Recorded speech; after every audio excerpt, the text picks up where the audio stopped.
Assalamualaikum, salam sejahtera untuk sobat semua dimanapun berada, semoga dalam keadaan sehat selalu. Oke sobat, mari kita lanjutkan pembahasan masih dalam kibulan sehat pencernaan di fase terakhir. Makanan usai diserap dalam usus halus, makanan akan didorong oleh gerakan memijat usus atau peristaltik berpindah ke fase akhir. Disinilah sisa makanan yang tidak terserap disimpan dan dibusukkan atau fermentasi untuk kemudian dibuang keluar. Kita juga memang perlu mengonsumsi makanan kaya enzim agar perjalanan makanan melewati sistem cerna berlangsung sempurna hingga berakhir di usus besar.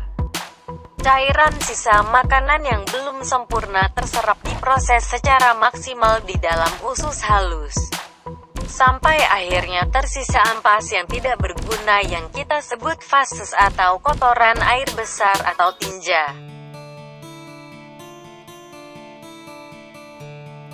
Sepertiga beratnya berisi bakteri penyakit yang harus dibuang. Sisa makanan dalam bentuk utuh dalam tinja menggambarkan tiga hal sistem cerna yang tidak sempurna. Unsur makanannya tidak layak dikonsumsi, atau Anda tidak mengunyah dengan baik dan benar. Kegagalan tubuh dalam membuang kotoran tinja sering disebut sembelit atau konstipasi bisa merusak kesehatan. Populasi bakteri penyakit yang harus dibuang meningkat jumlahnya dalam usus besar. Telah terjadi penumpukan dan memberi efek beracun. Konstipasi terjadi karena beberapa hal. Sebab yang paling populer adalah mengonsumsi makanan minim dengan mengandung serat alami. Mengonsumsi serat buatan. Sering ditempuh banyak orang atasi masalah ini secara instan. Belum ada bukti ilmiah yang valid bahwa serat prosesan tersebut bekerja sinkron sempurna dengan sistem cerna seorang manusia. Jauh lebih mudah, murah, dan aman mengonsumsi buah dan sayuran segar untuk memanfaatkan asupan serat yang ideal untuk kebutuhan. Sebab lain, sembelit adalah sumbatan saluran pembuangan karena kumpulan gas dan racun akibat makanan membusuk sebelum waktunya. Usus besar dicuci dengan sebuah cara untuk menjamin hilangnya tumpukan kotoran yang tidak bisa terbuang sempurna. Cara lainnya adalah enema kopi, yaitu memasukkan larutan kopi organik ke usus besar lewat anus untuk memperoleh hasil yang sempurna. Efek yang didapat dari kopi dengan cara seperti ini tentu tidak bisa didapatkan lewat minum kopi dengan cara konvensional. Carilah klinik yang kredibel dan memiliki reputasi baik untuk melakukan dua hal ini. Jangan lakukan sembarangan. Kendati harus melewati prosedur rumit karena demi keamanan, metode ini jauh lebih baik ketimbang konsumsi obat pencahar. Tapi yang terpenting, rawatlah usus besar Anda dengan mengonsumsi makanan yang berunsur baik dan berpadu padan sempurna. Jangan lupa mengonsumsi air putih dalam jumlah cukup. Sirkulasi air juga merupakan katalisator kesehatan usus besar.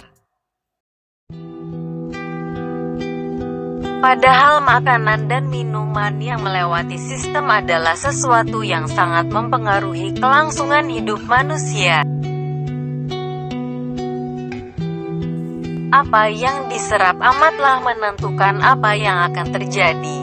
Persepsi yang salah dari kebanyakan orang adalah makanan buruk yang dimakan akan segera meninggalkan tubuh dalam wujud kotoran. Ini jelas pandangan yang salah karena makanan buruk akan tinggal dalam tubuh dalam waktu yang lama dan menimbulkan banyak masalah serta merusak sistem maupun struktur organnya. Konsisten menjaga apa yang masuk ke dalam mulut dan perut adalah penentu apakah kita akan sehat berkualitas atau tidak. Makanan adalah penyedia zat nutrisi, kombinasi beragam unsur karbohidrat, protein, lemak, mineral, enzim, dan lainnya. Agar berguna, Makanan harus diproses secara mekanik dan kimiawi dalam sistem pencernaan.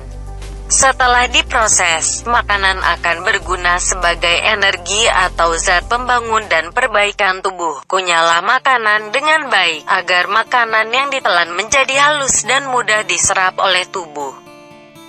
Kunyahan itu mutlak diperlukan, karena di dalam pencernaan tidak ada lagi penghancur yang serupa dengan gigi. Makanan lunak pun tetap perlu dikunyah lebih dari 10 kali kunyahan. Gunanya agar air liur mampu tercampur dengan baik ke substansi makanan yang diperlukan.